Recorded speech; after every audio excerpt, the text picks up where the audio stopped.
Hi, everyone. Thank you so much for joining our third podcast in the Five Talents That Really Matter series. Today, we have with us again the two authors of the Five Talents That Really Matter, Sarah Dalton and Barry Conchie. And we're going to be talking about what they've learned from their exhaustive research that actually became a good part of the book. And so, we're going to be talking about 58,000 assessments and what they learned from those assessments. And these assessments were done around the world, and people either did it because they were part of a process where they were a candidate for a job or they just wanted feedback. So, you're Barry and Sarah, and you're sitting there and you're like, we have 58,000 data points. What do we do with that? Well, we start looking for what the key messages are. And that's what we want to talk about today. They had gleaned 18 key messages from these 58,000 assessments. And let's start talking about those. So let me ask, of all of the things that you had learned, and by the way, you do a great job of condensing these in the book and telling us about them and getting people to really look at how these things challenge perhaps their own assumptions. Tell me what was, the one or two or three things that surprised you. I think as people read through that chapter, one of the things they should be cognizant of is these same trends will play out at different levels in their own organizations. One of the surprising findings for me was that in every organization, there's this list of high potential leaders, right? And there is no doubt that leadership potential can be predicted way earlier than people might often realize. So we get brought into companies to study these high potential people. And what we would expect is this group really is the best of the best. We'd expect that when we assess them on our leadership assessment, that they come out really strong, very talented, higher scoring leaders. But it's not what we find. When you look at the range of scores of that high potential group, it typically conforms to what you would call a normal curve. They are not as good, they're not as talented as those companies think. And so this gets us back to the issue of likability, where sometimes the people that we've worked with the longest, we feel the most positive about them. We want to do the right thing. We want to keep promoting them up into the company, but there are limits to what some people can achieve. And just because I perform really well in the role that I'm in right now doesn't always mean that I've got the potential for the next job. And that's exactly what we see when we assess these lists of leaders.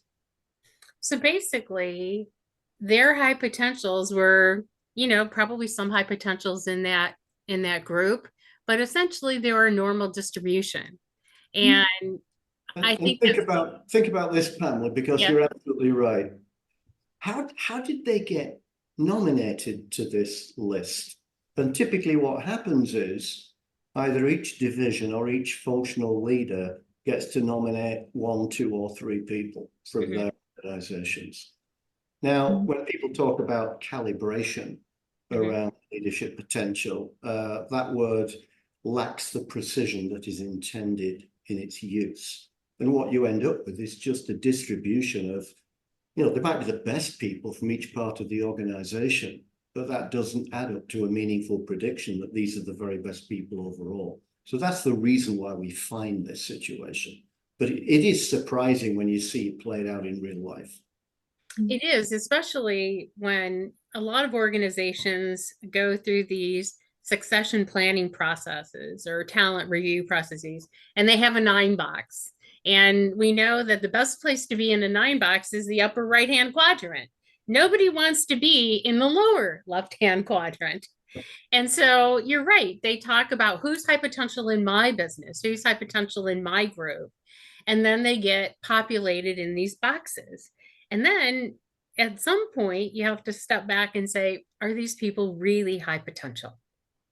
And I think it's great that you took a look at that, because I think every organization has to look at that conversation that they're having about potential and how they're really going to measure that.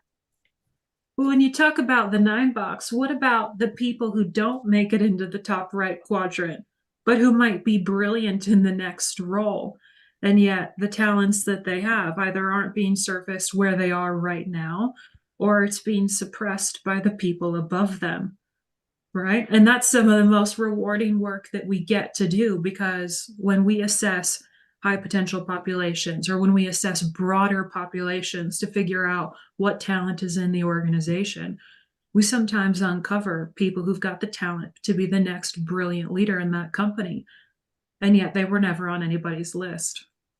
I love what you mentioned just a moment ago about they were suppressed. And I want to share with our audience, just as you had phrased it in the book.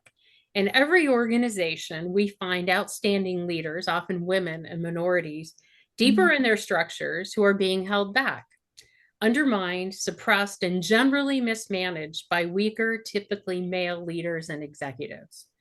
I haven't been in an organization where I haven't seen some expression of that play out.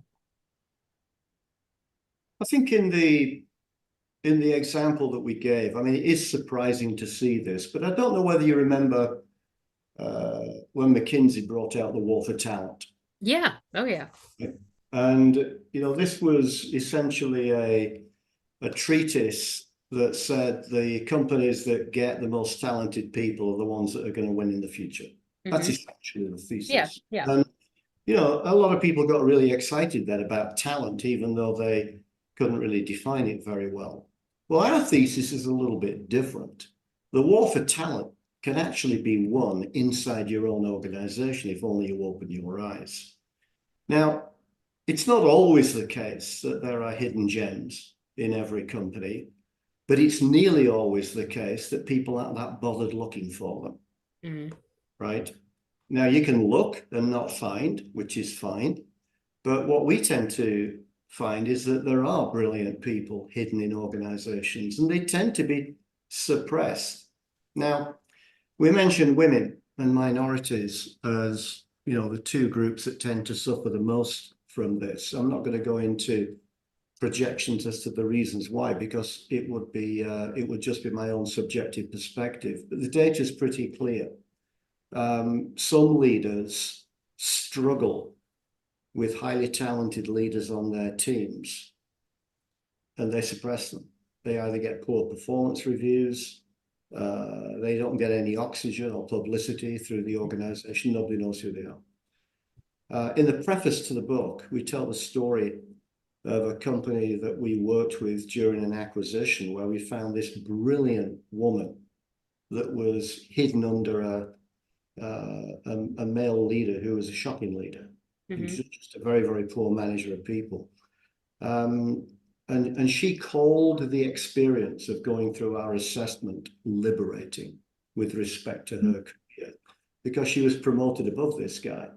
He didn't last very long. He was cast aside during the merger acquisition.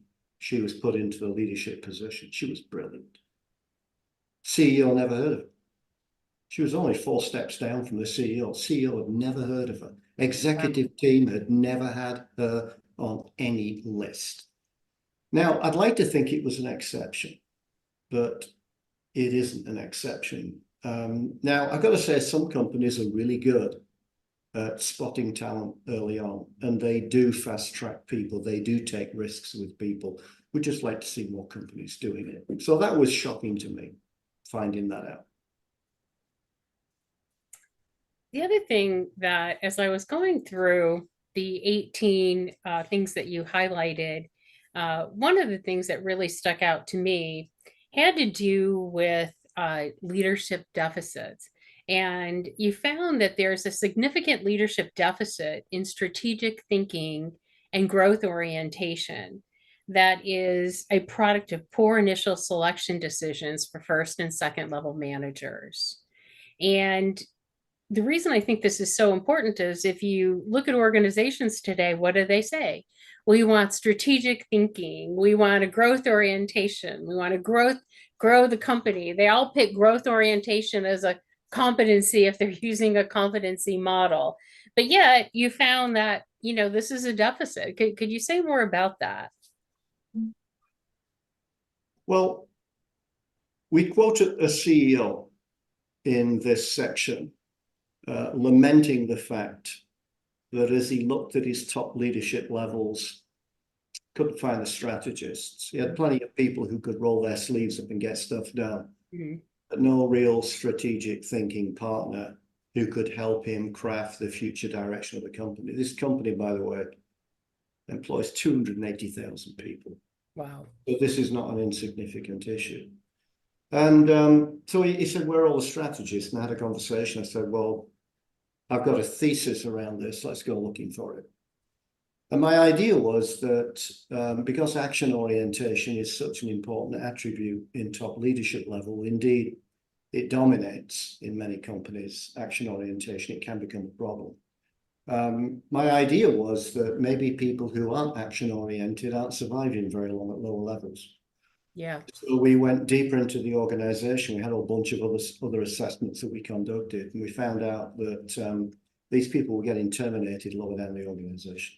Wow. So they were good strategic thinkers, but that wasn't what was needed in those lower level roles. But just a few minutes ago, Sarah was talking about, the 9 box, and what about the people who aren't in the top right-hand side but occupy one of the other boxes? Why don't we ask different questions of them to see whether they would fit better somewhere else, and maybe occupy the upper right quadrant in a different role? Well, it's the same here. We see just an overwhelming selection bias for action orientation and a bias against questioners, provokers, pokers, prodders, the people who look at the world in odd ways that sometimes slow us down, make our brain hurt. I mean, think of all those meetings that these people have been in, where discussion has been going on, and some people have just been sat there either completely checked out or saying, for goodness sake, just choose one of the options and let's go, right? Yeah. So we understand the action orientation and the urge, but what's happening in organizations is that the real thinkers, the ones who aren't the first to show up when there's a crisis, because they're thinking of the reasons why we couldn't prevent it, and they're getting terminated. And that was the answer in this organization. It was about 5 or 6 levels below executive level, and these people weren't surviving. I think one of the other important things for companies to just get right in their mind is that when you talk about strategic thinking capability or a growth orientation, we've got to recognize that these are not training and development opportunities. These are ways of thinking. They can be measured, they can be predicted in people. It's not just the case that we plug leaders into the role and put them through a training camp and expect that they're going to come out as brilliant strategists. That's never the case. Yeah. I was curious on a number of themes that you uncovered in the research. I was curious about the themes that talked about the differences between men and women. And particularly the first one where it talked about the assessment scores of women versus men. And being a woman myself, when I read that, I was like, well, of course. And it was that scores of women executive leadership positions scored considerably higher than those of their male peers. Say more about that, and then in general talk about the gender differences you found in the research. So just really quickly, and Barry, I know you'll want to chime in on this. We've amassed this database of over 58,000 global executive leaders, and we track demographics on all of those candidates. So we know their race, we know their gender, and when we compare groups in terms of assessment scores, we see that the overall scores for groups are almost statistically insignificant, particularly when we're just comparing men and women. Okay. So average overall assessment score for men in our database is about 37.7 mean score. For women, 37.6. Statistically insignificant, almost dead even when you compare those groups. but the difference is in who gets selected, right? So when you look at the appointed male executives in top leadership roles, average overall score is about 42. Mm-hmm. For female executives appointed to top leadership roles, average overall score of that group is 45. Now, the difference in our world between a 42% and a 45 is actually pretty significant. Uh-huh. So what we find is that female leaders who get these top jobs have to be measurably stronger to even be considered. And then why is that? I think Why is that? would Well, add that's a good question. Why is that? I would add to that there is a perceptual bar that is applied to candidates that is unequal and uneven. And, fewer women get to executive level positions than we think should be the case. Because of factors that are being considered that are less to do with their talent and more to do with things like career gaps. Mm-hmm. Where we see a lot of bias that affects women who can't explain why they took 7 years out of work or 3 years out of work when they were going through childbirth and early years of child rearing. But the issue for us when we look at our assessment is, we have here a phenomenally fair and valid assessment when you think of it in terms of adverse impact. I mean, the scores between men and women, as Sarah said, are statistically identical, but the appointment rate for women, we appoint fewer women and they have to have higher scores. So the other issue in this, which might be of interest to listeners, is this: the range of scores that apply to men who are appointed to leadership positions is far broader than the range of scores for women. So not only do women have to have a higher score, but the range of scores for women getting appointed is a lot narrower. And what that tells you is, in our view, if you want to put it kindly, way more incompetent men are getting through the net than incompetent women. And that's a price that companies pay without realizing it. And that comes back to the question: you'd be better off knowing this information before you make these appointments and understanding this data than blindly going ahead, because, we don't think these trends are changing pretty soon. Exactly. One of the things that both of you talked about in our last podcast, where we're talking about selection, was likability. You go through an interview process and you can really see it start to happen, that people start building a relationship and then they come out of there going, I really like this person. We had to hire them. I really like them. But when we looked at the 18 insights that are in the book, likability, and you talked about too many leaders find it hard not to fall in love. I love that. That a lot of times you choose the person that you like, and they may have a lower assessment score than someone that would be more capable in this role, but you don't like as much as this individual. And so it seems like we fall into the likability trap yet again. This is a funny one for me, because there's definitely a place in organizations for leaders who've got a ton of relational sophistication. Yes. In terms of how they invest and develop their people, the way that they position and pick people, the kind of accountability that they show. One of the areas that we measure in this assessment is around relational sophistication. How good are you at building a broad network around yourself and developing the people underneath you? So there's definitely value in that. But if that's all we're paying attention to, I think we are ignoring a range of other characteristics that are actually really important, that themselves add up to a broader picture of leadership effectiveness. So if we're just falling into the likability trap, I think we might be missing other things. There is a related point that I want to build on here, and I want to open up, maybe 3 or 4 of these other findings of the 8. Certainly. as I developed this point. One of the findings that we had was that lower scoring leaders were more likely to terminate people who challenged them. Wow. Now, we often look at issues of disagreement and dissent within organizations, and lower scoring leaders struggle with the idea of dissent. But here's the interesting thing. When you ask them, do you encourage disagreement, debate, and dissent? Everybody says yes. Yeah, for sure. It does. But what we found was that low-scoring leaders were more likely to retaliate against people who expressed a strong point of view if it differed from the leader's point of view. And, the issue, therefore, for us opened the door to looking at all the other characteristics around lower scoring leaders. So, for example, lower scoring leaders take significantly longer to terminate poor performing team members, and they often never do terminate them than we see with higher performing leaders.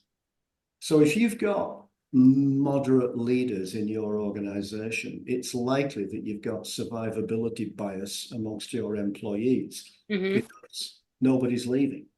Now that might be misrepresented in some HR organizations as we've got fantastic turnover rates. We would look at that situation and say, your turnover rates need to get way worse before they get better.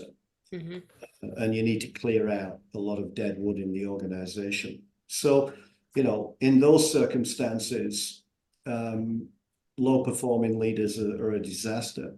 By contrast, we found that higher scoring leaders are more likely to take longer to fill vacancies than lower scoring leaders.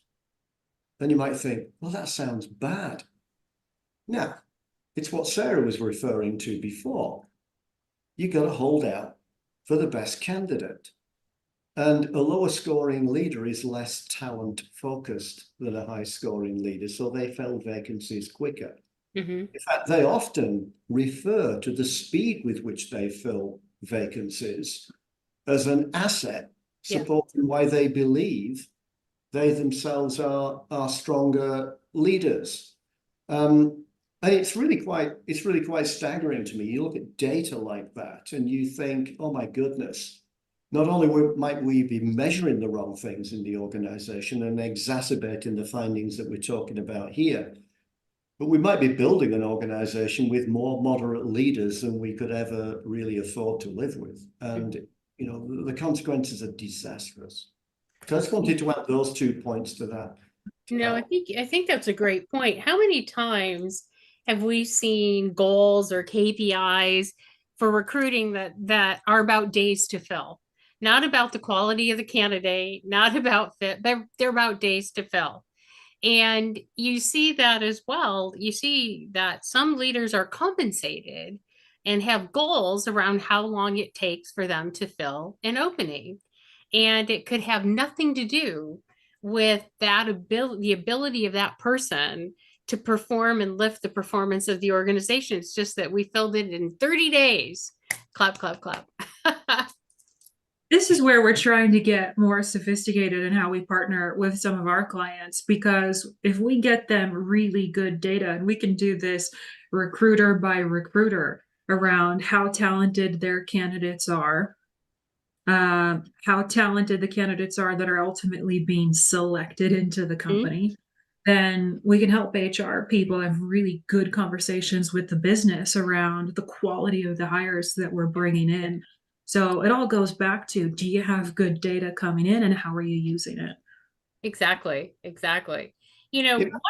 of the pieces of data that I'd like to put on a billboard somewhere, and just have it flashing as executives pass, is that talented high scoring leaders are 5.6 times more likely than less talented leaders to promote a talented younger employee across multiple levels, skip level promotions. And so many organizations say, when we recognize great talent, we promote quickly, we do skip level promotions. I don't know if as many organizations do that as say that they do that, but the difference it can make in the performance of the company is significant. It's material, I believe, if you're talking about something that's 5 times more impactful than other decisions that you make.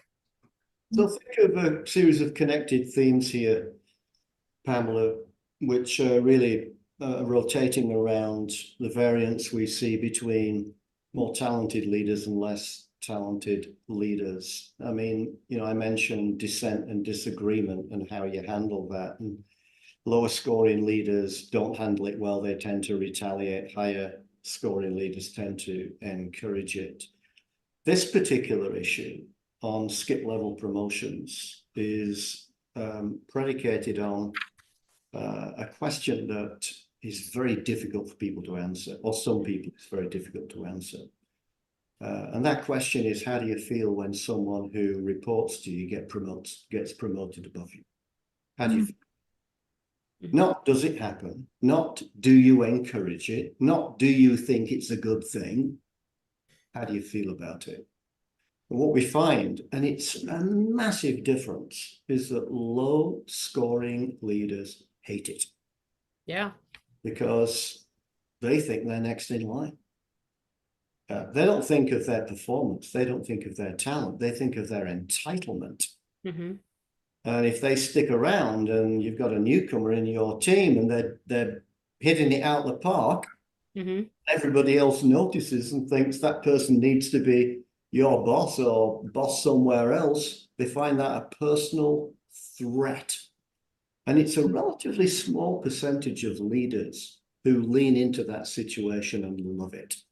I worked with one of our clients, this particular person and a client, for 25 years. One of the best leaders of people I've ever seen. And I asked him this question. He said, I can't wait till they're my boss. They're way better than I am. Mm-hmm.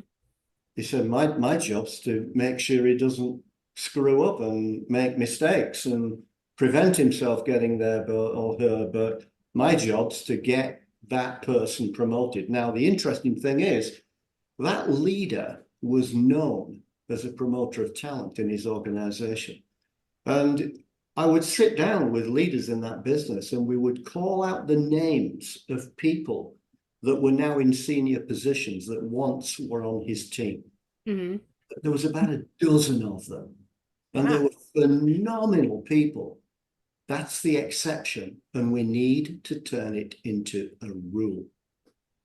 But we don't find that. That's what the data shows. It's a major, major problem. Well, I think the challenge is you need a secure person to say, I want to help this person succeed. I want them, they could be CEO someday, and maybe I can't. I've seen it a number of times where people say they want to, grow talent, but they want to grow them up to the point that they don't succeed beyond them. And I've seen that. And to your point, you miss out on a lot of great talent if you're not willing to skip level promote someone, if you're not willing to highlight them, if you're not willing to give them opportunities. This gets us back to the issue, though, the need for leaders to hire people who are stronger than they are. Yes. Because if you're consistently hiring weaker members of your team, those people are never going to be credible candidates for other jobs in the company. And what leaders, I think, fail to realize is that they're limiting themselves in the process. Because if you've built a weak team who is entirely dependent on you as the leader, you also aren't going anywhere. Right? Yeah, but here's the odd thing about that. Some leaders are perfectly fine with, I'm not going anywhere, and neither are they. It's a status quo sort of thing. I mean, it's kind of like, the world runs down the middle, So like Pamela, on that very issue, let me paint a visual in everyone's mind that I don't ever want you to forget. Oh, sure. Oh, yes, tell me. Imagine you're looking at an organizational chart, let's say the top 5 levels of your company, and each person is colored green, yellow, or red. Yes. Now, let me just explain. What we find consistently is that those colors collect vertically. Yes. So if you look at your executive team, Mrs. CEO, and you've got 8 direct reports and 3 of them are red, there is a massive chance that those red lines vertically will be populated by other red dots. Yeah. That's the visual you got to hold in your mind. The problem that nearly every CEO has right now is that they are completely clueless about how to populate that chart. That's where the 5 talents that really matter help, because the assessment we build creates that visual in a very, very effective way. And then to your point that people are comfortable, they aren't very good and I'm okay, we'll just survive. Yeah. Well, we get a nice helpful treatment of bleach to cleanse all that out and replace it with green. And I know I sound a little bit harsh when I say that, but companies are in business to succeed and make money. We can't tolerate huge red sections of organizations, but we find it. That comes down to also one of the insights that you had from the research, which is while managers and leaders will say that I don't hire people like myself, I look for people that are different, that think differently, your research showed that they exactly hire people like themselves. They look for their own characteristics in people that they're hiring. And that's how you get, basically, it's how you get pools of mediocrity in many organizations. It is. I mean, it's a point we made earlier in a previous podcast, but we do pick people like ourselves. We find that a refreshing reflection on ourselves. We feel good about ourselves when we do that. And we have to encourage people to look at the characteristics, traits, and dispositions of people on their team and get serious about really looking for candidates who are different. Because right now, everybody's playing a game and they're giving themselves a trophy for winning. Nobody's winning this game. I think where this book is going to help is in clarifying a definition of what the best leaders really do and the different kinds of talents that help people be successful. Because right now, Pamela, to the point you just made, leaders in making hiring decisions, we place a preference on the characteristics we know and like in ourselves, because experience has told us that these things help us be more successful in our role. So when we look for and see it in other people, then that guides the decisions that we make. I think if we can broaden people's definition of what talents actually predict leadership performance, and we can give better tools and methods of identifying those in people, hopefully we start to reverse some of these trends and start getting more people into jobs that just look and think differently than what we previously thought or placed a preference on. Exactly. And with that, I do want to, we talked about the talents people need to pay attention to. And I just want to list for our audience the 5 talents that really matter: setting direction, harnessing energy, exerting pressure, increasing connectivity, and controlling traffic. In the next 2 podcasts, you're going to hear a deep dive on all of those talents and how you look at them from the perspective of your organization. But before we leave you today, Barry and Sarah, what advice do you have for organizations? What do leaders need to pay attention to make sure that some of these things that you learned, the pieces of research that can sometimes be a stumbling block, how do they make sure they don't fall into those issues? Well, the The issue I want people to hold in their minds is that there is a significant gulf in the effects of having higher scoring leaders in your organization compared to lower scoring leaders. Mm-hmm. So I want you to start there. And my advice to organizations is to, have very good answers to the question about who our best people really are. Yes. And if I was to give advice to an individual leader, it would be that I want them to become obsessed with appointing people to their team who are demonstrably better than they are. Obsessed, not mildly interested, not, well, I'll kind of look at it once in a while, or maybe, well, I've got 3 vacancies coming up as these next group of mediocre people retire, I might look at it then. I want you to be obsessed about it, because good things happen when we get higher scoring leaders into organizations. And if you don't obsess about it, you won't do it. That's true. So everyone listening, be obsessed with finding great talent, finding talent that's better than you are. And a way that you can learn more about that is by pre-ordering the book that's available on Amazon, The 5 Talents That Really Matter. It comes into the market on August 27th. And we'll be talking more about the 5 talents that really matter. And we'll also be talking about, in our last podcast, we'll be talking about DEI and the learnings from their research on DEI. Thanks again for joining us, and we look forward to you joining us again soon.